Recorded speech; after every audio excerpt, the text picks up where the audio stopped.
DG11 की भी क्या बहुत प्रॉब्लम खोजा इसने, लेकिन प्रॉब्लम नहीं मिला।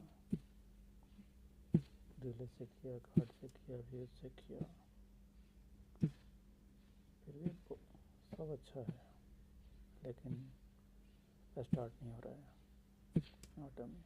ये जो लाइट ब्लिंक हो रहा है ना, इसके चलते एक कार्ड में सप्लाई आ रहा है, दूसरे कार्ड में सप्लाई नहीं आ रहा है। बहुत से किया, लेकिन प्रॉब्लम कुछ भी नहीं मिला। डीजी स्टार्ट ही नहीं हो रहा है। तब जाकर के लास्ट में